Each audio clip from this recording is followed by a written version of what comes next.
ॐ पत्वाग्ने दिवे दिवे दोषावस्तर्धिया वयं नमो भरन्तयेमसि नमो भरन्तयेमसि।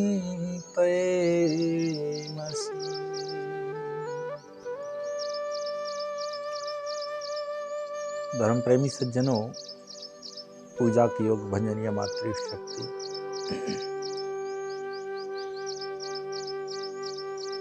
बहुत ही श्रद्धा और भक्ति के साथ यज्ञ का कार्यक्रम संपन्न हुआ।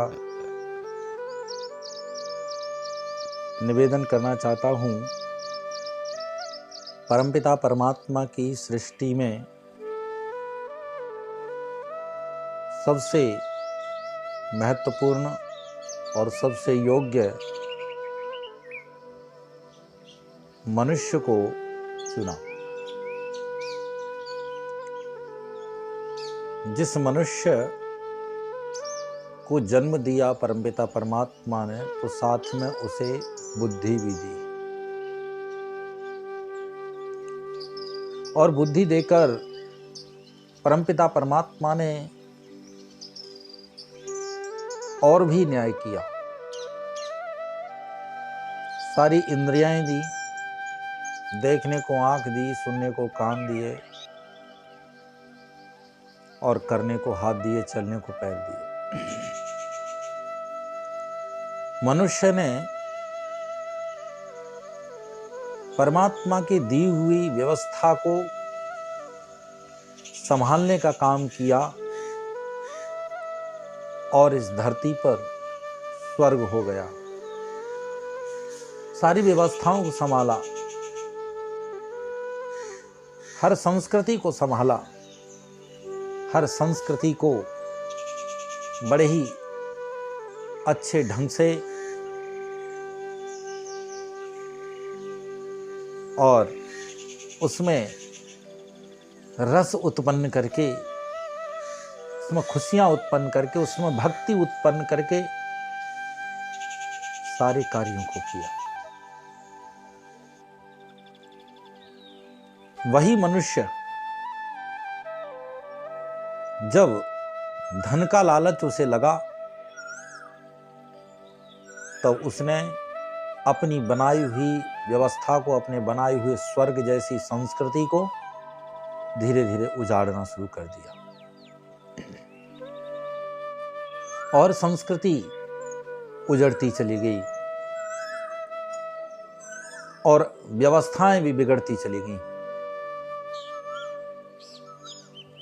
अपनी बुद्धि के कारण मनुष्य विवेकपूर्ण कार्यों को करने के बाद अविवेकी बन गया।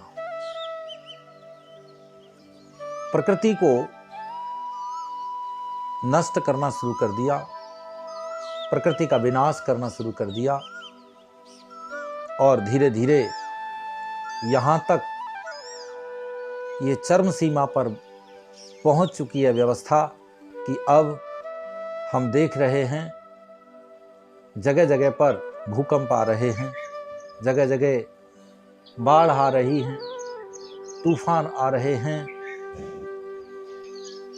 पहले बरसात जल्दी बंद हो जाया करती थी, अभी बरसात धीरे धीरे हो रही है और बहुत लंबे समय तक होती रही और अक्टूबर मास तक ये बरसात होती रही।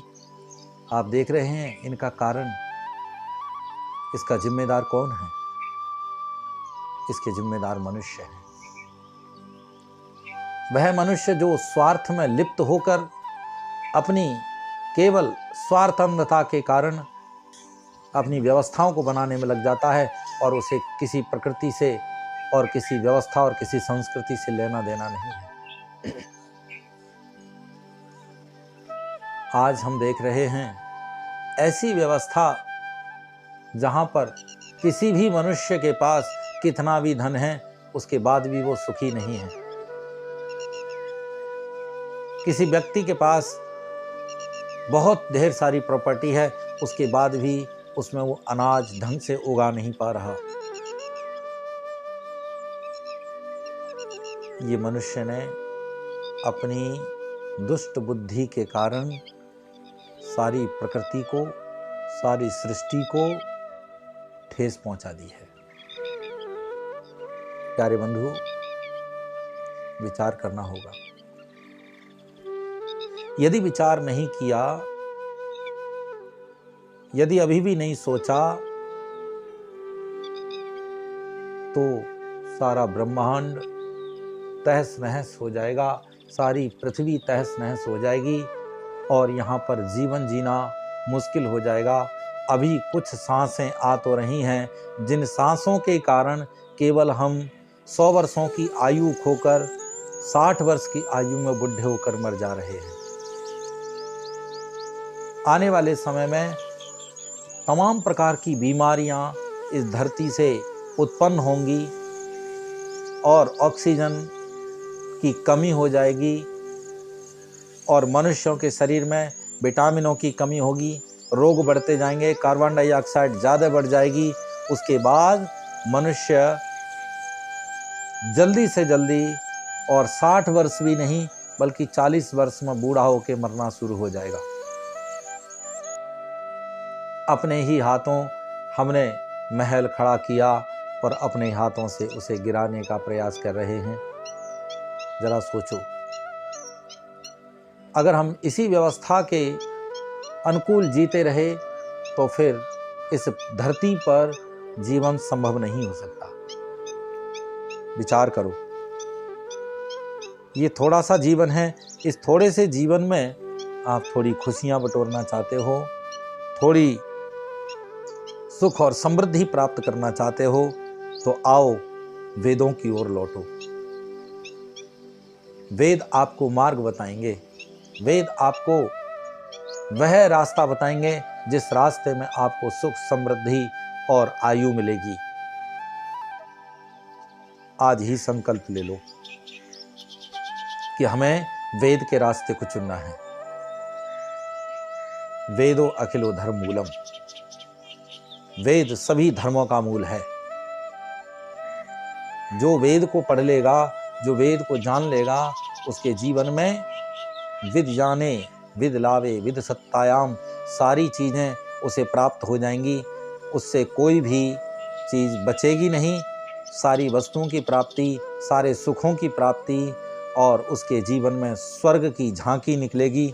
प्यारे बंधुओं, क्यों ना हम वेद के रास्ते को अपना लें। आओ, हमारे महापुरुषों ने ये बात कही है, चरे बेती चलते रहो, लेकिन कहाँ चलते रहो? धर्म के रास्ते पर चलते रहो। अपने कर्तव्य को पहचानो और अपने लिए स्वयं को जानो।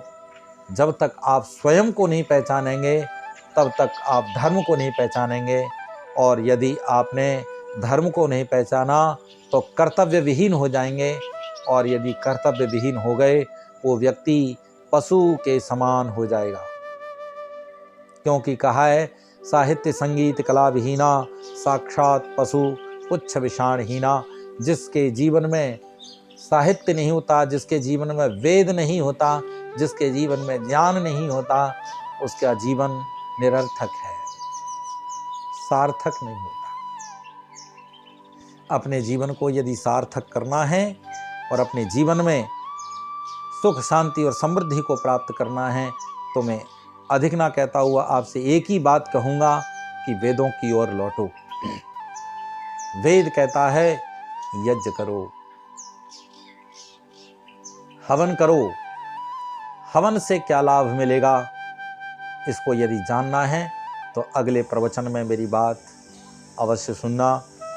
अगले प्रवचन में आपको हवन यज्ञ का महत्व मालूम पड़ेगा कि वास्तविकता क्या है, हवन कौन कर रहा है और किसको करना चाहिए, और हवन करने से क्या लाभ होते हैं। इसके विस्तार रूप से आपको विचार मिलेगा। और मेरे चैनल को ज़रूर सब्सक्राइब करें और लाइक करें। मैं भगवान से प्रार्थना करता हूँ कि सभी लोग सुखी रहें।